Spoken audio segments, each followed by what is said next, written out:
I'm going to open up general public comment. The public's allowed to speak on issues or items not scheduled for discussion on the agenda. Comments should be limited to issues and items germane to the business of the governing body. The commission will not discuss or debate these items, nor will the commission make decisions on items presented during these time.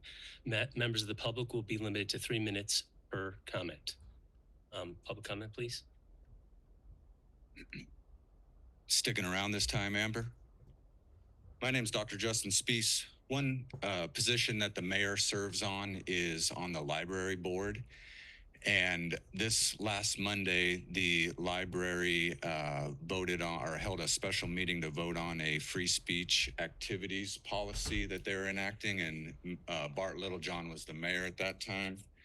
And he voted to approve this policy that got approved. And it says here, this policy defines a visitor's free speech rights on the library campus, which is interesting because I thought the Constitution went ahead and defined that for us. And so in here they say, in their definitions, they say free speech activities include but are not limited to holding or carrying signs, protesting, using expressive conduct or speech, distributing literature, acting as a public speaker, panhandling, and requesting signatures, donations, contributions. And in their regulations, they maintain the library is a limited public forum, and therefore the library will not permit free speech activities inside the library that would interfere with study and enjoyment of visitors of the library. So Bart, I got some questions for you. How's that policy constitutional? So immediately after that meeting, I went and I stood in the library holding a sheet of paper with some words on it, and was right away told that I couldn't do that because I was interfering with the business of the library there. And then I had the police called on me who refused to enforce their policy. The same thing happened the next day. I'm standing in there with a sheet of paper with some words on it. Got the police called on me. The police declined to remove me from the building. And then a few days after that, another citizen here in town walked around with a sheet of paper, and he didn't get the police called on him. But I went walking in there 90 minutes after he had gone in there with a blank piece of cardboard with nothing on it, and got the police called on me once again. Standing there with a blank piece of cardboard is considered interfering with the library, worthy of getting people with guns. You guys are deathly afraid of the police. People with guns that would inflict violence on me to remove me from a building for standing there with a piece of cardboard with nothing on it. Can you explain to me how that's not discrimination, Bart? You have one gentleman goes in there with a piece of paper with words on it and doesn't get the police called on him. I stand there silently as well with a piece of paper with words on it and get the police called on me. Luckily, right now, the police recognize that that's called a constitutionally protected activity, and recognize that would be an unlawful arrest if they were to remove me from there. So can you explain that to me there, Bart? Also, can you explain to me how the library is able to do their pride signs in there, but yet I can't stand with a sheet of paper with words on it?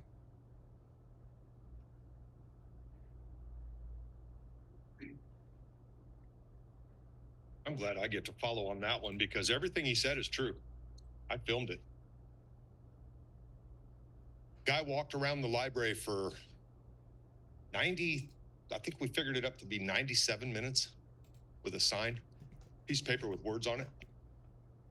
No cops were called. 5 minutes after he walked in the door, cops called. It's a bad look, Bart. By the way, Amber, has the tenor in here improved enough for you? You back with us? I want to get back to the library because he made another good point, because the cops stood there this last time and literally called it themselves a constitutionally protected activity. You voted for it, man. It was you're the mayor that's on that board. I hope Mr. Dever can help them correct that mess. You ought to heard Brad, what the hell's his last name? Brad Allen at the library, literally yelling into the phone so loud that I've got him recorded on the phone, on my phone. I've got him recorded yelling at the cop that he wants harassment charges filed, and the cop had to tell him there's no statute for harassment. Brad Allen has it in for this guy so bad that 90 minutes somebody else can do it. He walks in and 5 minutes later, it happens. There's a couple people that I'm going to name right now that have to do with the library, or had one of them do. These are people that I know, an attorney that's represented me in the past, but the distaste for him is so bad that they've opened up the opportunity, and it's a gracious invite to treat him bad and anybody else that stands up next to him. How do I know that? Mandy Leibold, another one of those library people. Asked me how my wife was doing. They knew each other. They went to college together. Right after she said that, she decided to mention that her husband, Terry, does divorce law. That's your fucking library people, thinking they can slight people, thinking they can treat people like shit and get away with it. Fuck you for voting for that, Bart. And this little victory lap you took around here for the last year, you just got done naming that the Panasonic, you laid groundwork for the Panasonic. Him and I are responsible for $5 million. I mean, what was it? $5 billion worth of economic loss to Lawrence, apparently. 5 million a fuck? Is that what it cost you for us to be in here talking? Really? And you took the victory lap, dude. You took a victory lap on it, but you blamed us. Your board, your chamber did. Hi, this is Chris Flowers. I didn't really come prepared to speak, but hearing about the library talk, I heard you can't distribute literature, but I'm just wondering, what does that mean for that courtyard area between the library and the parking garage that you're all are leasing them for 5 years, I guess? I think it's kind of bullshit that we gave up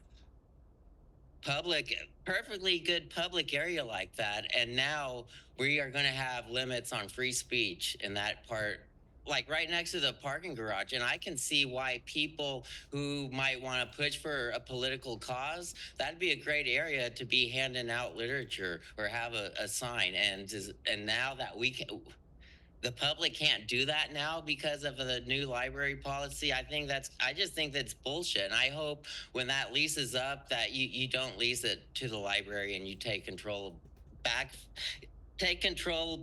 for the city and for the citizens of Lawrence, so we can have the freedom of speech that the US law gives us and not the freedom of speech the library wants to give us. Thank you.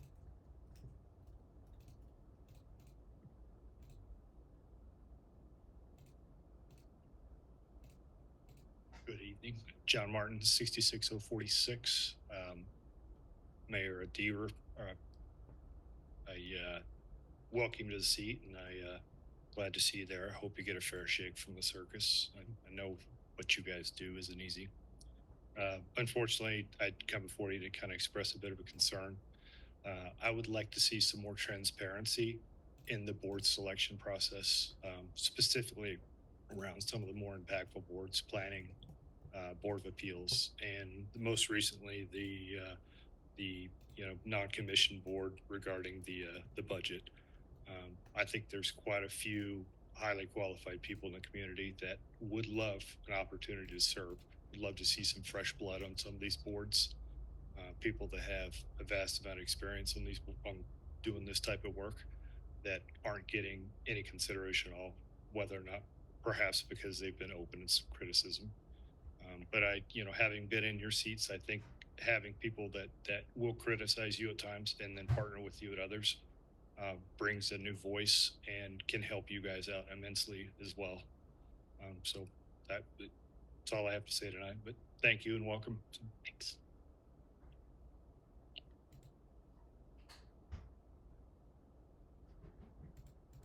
Any other public comment in the room? Seeing none, any online?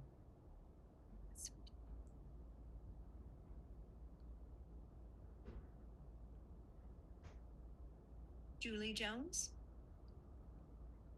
I'm sorry, this takes forever for it to load back up, so I apologize. I had a question. about 3 weeks ago, I brought up the topic of the stormwater drain behind my house. And I think the gentleman that said he was gonna get back to me was Mr. Lawless. I know I've been outside, my hair's wild. But I haven't heard back from anybody. So I was trying to follow up with him, but I can't find an email for him. I recognize when you're saying something at night at a meeting and then you go home and it's like, psh. So I thought I'll just send him a friendly reminder. So I'm asking, is that Lawless with the commission or I'm sorry, with the planning, or how do I find him? That's all I got. Thank you. Welcome everybody to your new seats. Thank you.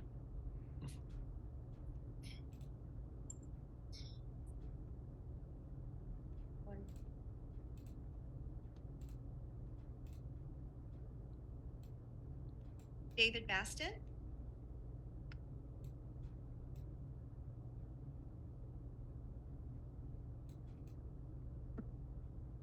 David Baston, Sorry about that. Can you hear me? Yes. Okay. I tried to get an item pulled earlier and it didn't get pulled by accident. So I'll just speak to that now. It was basically on the Fall Creek rezoning. And I just had a question. I'd like to know why Mike Deaver was able to vote at the last meeting to approve the zoning at the Fall Creek for the 3.9 acres when it should have been a conflict of interest on the land because his wife sells property for the Fritzels in the Fall Creek area and at other locations. She gets commissions on these properties for the sales of those properties. So I would think that would be a conflict of interest. And specifically, even I think she has 15 properties in Fall Creek, 9 properties around the golf course, the Fritzl zone.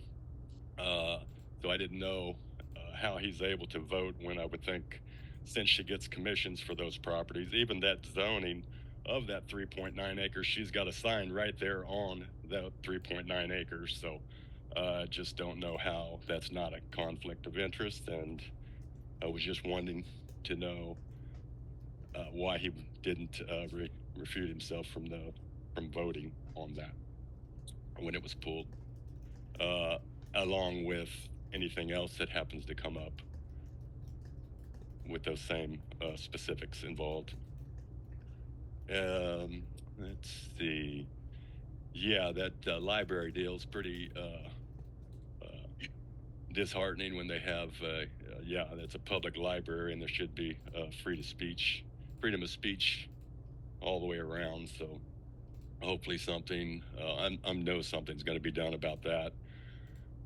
But that is disheartening. And I think Rich left, but I did want to definitely thank him for his service to the city. He's definitely did a great job as far as I can see, and we'll definitely miss him in that position, and hopefully we'll get somebody in that did good a job as he did. Yep, and that's pretty much it. Thanks for your time. Thank you. that is all the comments. Okay, thank you very much. I appreciate that. I guess we'll go ahead and move to adjourn the meeting. I move to adjourn. Second. Okay, there's a motion and a second to adjourn the meeting. All in favor, say aye. Aye. Aye. Those opposed? Motion passes 5-0. Good night, everybody. Hey. I didn't know real estate agents were conflicting. You have to be done by 7 o'clock every time. Yeah.